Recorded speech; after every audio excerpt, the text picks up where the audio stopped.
जब आप एक भी चीज नहीं चूकते तो सब सोचते हैं कि आप किसी तरह के सुपर ह्यूमन हैं। हम आपको बहुत सक्रिय प्रक्रियाएं दे सकते हैं जिनके जरिए आप अपने ध्यान को ऊंचे से ऊंचे स्तर पर ले जा सकते हैं।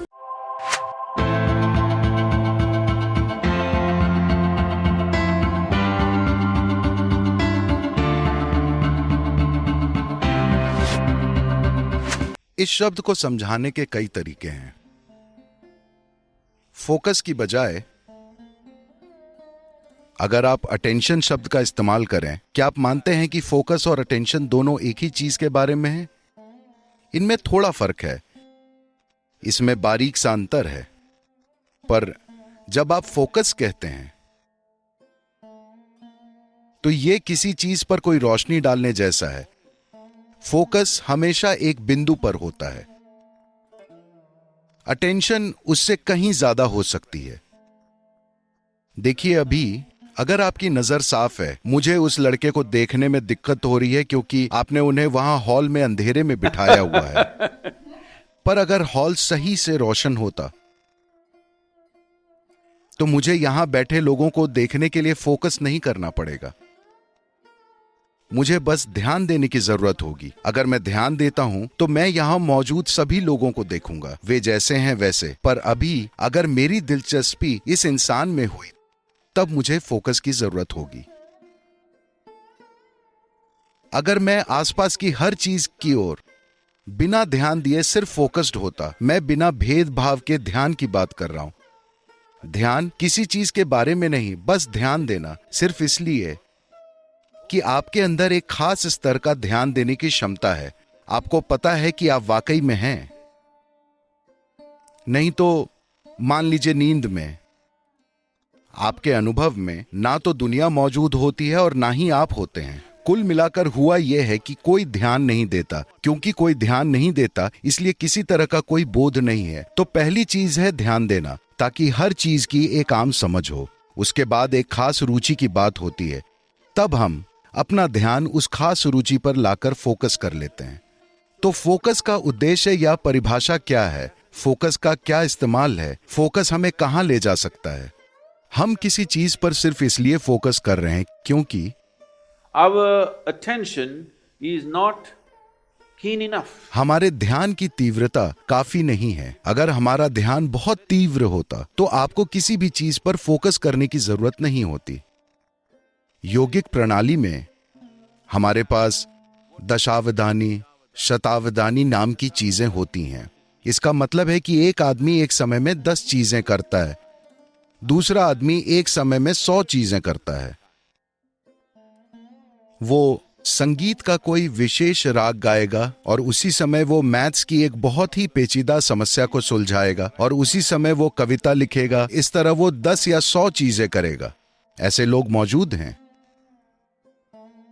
या तो आप इसका इस्तेमाल स्टेज पर दिखाने के लिए कर सकते हैं, या आप इसे अपने जीवन में इस्तेमाल कर सकते हैं। आप एक व्यवसायी हैं, यह बहुत महत्वपूर्ण है। अगर आप सड़क पर चल रहे हैं तो आप कुछ ऐसा देख सकते हैं जिसे ज्यादातर लोग नहीं देख पाते। तभी आप एक लीडर बनते हैं, क्योंकि आप वो चीजें देखने में काबिल हैं जिन्हें अभी दूसरों को देखना बाकी है। तभी आप एक लीडर का स्थान संभालते हैं, क्योंकि असल में लीडर यानी कि आप ऊंचे स्थान पर बैठे हैं। एक बार जब आप मचान पर होते हैं तो आपको दूसरों से बेहतर देखना चाहिए। तो ध्यान वो आयाम है जो आपको उस मचान पर ले जाएगा। अगर सब कुछ को लेकर आपका ध्यान बहुत पैना होना है तो आपको भेदभाव करना बंद कर देना होगा कि मुझे यह व्यक्ति पसंद है, मुझे यह व्यक्ति पसंद नहीं है, यह अच्छा है, यह बुरा है, यह सुंदर है, यह सुंदर नहीं है, यह उपयोगी है, यह उपयोगी नहीं है।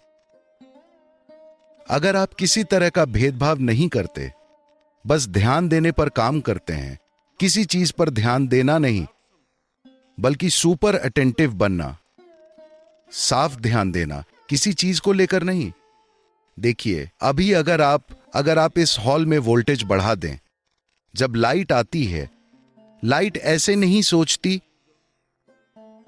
कि मैं किस पर फोकस करूं। जब लाइट आती है तो कमरे में जो कुछ भी हो वो दिख जाएगा। यही महत्वपूर्ण है। ये योगिक प्रक्रिया का एक बहुत ही जरूरी पहलू है कि हम अपनी ध्यान देने की शक्ति पर काम करते रहते हैं। हम अपने ध्यान को ऊंचे से ऊंचे स्तर तक उठाते चले जाते हैं, ऊंचे से ऊंचे वोल्टेज और तीव्रता तक। अब हम फोकस को बढ़ावा नहीं देते, क्योंकि फोकस का मतलब है पूरे ध्यान को एकाग्र करके एक व्यक्ति पर डाल देना। मान लीजिए आपने अपना पूरा फोकस एक बिंदु पर डाल दिया और आपको उस बिंदु में कुछ भी काम का नहीं मिला, तो आप अपने जीवन के अंत में क्या करेंगे? ज्यादातर जिंदगियों के साथ यही हो रहा है। अब आप बस अपने ध्यान को ही इतना पैना करने पर काम कीजिए कि अगर कोई किसी चीज पर फोकस भी करता है तो वो उतना तीव्र नहीं होगा। अगर आपका ध्यान उतना पैना है तो आप इस ब्रह्मांड में किसी भी चीज में चूकेंगे नहीं। अब जब आप किसी भी चीज से नहीं चूकते हैं तो सबको लगता है कि आप किसी तरह के सुपर ह्यूमन हैं। नहीं नहीं नहीं, इसका उद्देश्य सुपर ह्यूमन बनना नहीं है। इसका उद्देश्य है ये जानना कि इंसान होना अपने आप में सुपर है। तो अगर आप अपने ध्यान को बढ़ाते हैं, हम आपको we can give you बहुत सक्रिय प्रक्रियाएं दे सकते हैं जिनके जरिए आप अपने ध्यान को ऊंचे से ऊंचे स्तर तक उठा सकते हैं। आप कितना साफ देखते हैं यही तय करता है कि आप इस जीवन में कितनी सफलता से गुजरते हैं।